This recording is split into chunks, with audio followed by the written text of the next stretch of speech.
Thanks for inviting me to speak here today. I have been waiting, but been really enjoying what I've been listening to, and it's really inspiring, the work that's been going on. And I'm frankly quite flattered to be speaking in the same space as that. So I'm going to talk to you a bit about a course that I've set up recently called Art of the Anthropocene in the Department of Geography and Environment. So just very briefly about myself to provide some context as to why I've sort of moved in this direction. So I'm a visiting fellow in the department, and my research has looked at social natural politics, urbanization, and the Anthropocene. And I've become increasingly interested in thinking about the use of film and photography, workshops, creative workshops and exhibitions to both research, but also share and disseminate some of this work. So these are a few images of things I've done in the last few years, which have, a lot of them have actually been based in Accra in Ghana, which is where I did my PhD research, but increasingly in London as well. So the course that I've set up is a non-credited course, which means it's optional for students in the geography department. And I've since started this up, and it's included 12 MSc students, which who are from various different courses. So the idea of the course is to give these students a chance to kind of engage with some of the most pressing issues of our time, thinking about this through the Anthropocene. And by inviting different students from across the department who have different kind of backgrounds in thinking about environmental, cultural, economic and political parts of geography. Geography is quite broad, so thinking about bringing all of these students and their ideas together in this course to try and create a way of engaging with this big concept from multiple perspectives. And the cornerstone of the course has been interdisciplinary engagement, and particularly drawing from contemporary art practice to try and unravel what the Anthropocene means, but also think about ways of developing, whether it's policy or different ways of representing these challenges and ways of moving forward. So largely speaking, as an objective, the idea was to create a space for student creativity to flourish, and then use this creativity to enable students to have a chance to actually shape understandings and responses to questions and challenges around things related to the Anthropocene, which could be climate change, sustainability, environmental justice, and political ecology. So it was really putting creative learning and creative practice at the heart of these big questions. So the course is organized, around 5 sessions, which, drawing from the literature, I organized as planet, fossil, ocean, soil, and kin. Each of the entry points has a reading list, and the students are asked to engage with it. But I've also included curatorial training in that, gallery visits. We're working on a publication and an exhibition, which I'll come to. And I've tried to, and I'm learning as I go, center the sessions around creative exercises, including drawing, practice curating. So we might bring a selection of artworks and ask students to design an exhibition based on those artworks and think about the curatorial threads that might bring them together. And writing and responding to art. And critically, I don't have a background in art. This is kind of a new space for me, and I'm learning as I go. And so part of the course, and a key part of the course, is ensuring that it's collaborative. So students are asked to bring their own research on artistic practice or exhibitions or particular artists or artworks that they find speak to the readings. We bring that to the course. So I'm kind of developing the course as we go.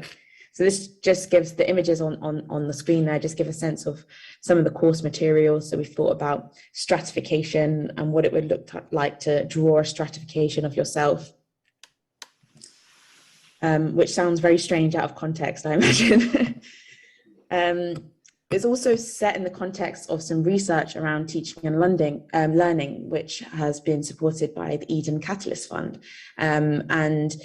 I have been able to work with a research assistant, and we started thinking about the kind of methods that we'll use to try and understand the impact of this course on students, on their teaching, on their learning experience, but also on my teaching experiences. And the key questions that we're asking is, how can contemporary art allow us to think differently about these concepts, which we often think about in this department through a social science perspective? How does working with different people from different courses push boundaries of thinking? And how does working to deliver a creative output, which I will get to, encourage students to think more critically about how to share what they know and what they've learned, and how you can build impact through creativity? And crucially for me, what's the experience of learning on a non-credited course? And I understand, and I've studied at LSE for quite a long time, and there's a lot of pressure in this environment. So I kind of wanted to create something, an opportunity for students to learn in an environment that wasn't shaped by an examination or a final mark, and how that in turn will shape how they develop their own learning trajectory and might take risks in their own thinking. So as I've mentioned, in passing, a key part of the course is designing an exhibition, and we're going to be holding this at LSE Life in September. So this is a collaborative art output which will be designed by the students based on the course. And the idea is that the wider school, as well as the public, can benefit from the course in this way. So the exhibition will reflect the course, and will also be part of a one-day student conference, which will invite undergraduate students as well as postgraduate students to share short papers and thought pieces on how creative practice can be used for designing, imagining environmental challenges and alternative futures. So again, bringing the creative practice and environmental aspects together. And built into this design of the exhibition itself is students being able to share how they developed this exhibition. So not only are they just producing an exhibition, but they're also exhibiting how they made the exhibition. And key would be audience engagement. So we'd need to find sort of a life for the exhibition after it leaves LSE Life, and that's in discussion. And finally, before I get to the final slide, we're also collaborating with Serpentine Galleries, and specifically their Back to Earth program of events. We've reached out to them because they had a really great program for this summer, and they've suggested that we do a collaborative publication together, with students being invited to their program of events and responding to the artwork, and this publication will then be launched at the event of the exhibition.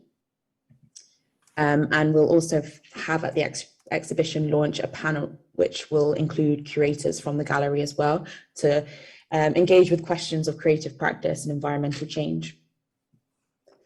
So thinking about the course futures and what this might mean for the common good, again, to go back to the initial objective, thinking about creating space for student creativity and how that creativity can respond and shape our understanding of some of these huge environmental challenges. Create school-wide engagement and a space for a wider set of student voices to participate in this discussion. Build insight into teaching and learning practices that can support creative practice and creative responses, but also an atmosphere of kind of creative engagement with some of these social science issues, or issues that we generally approach from a social science perspective, should I say.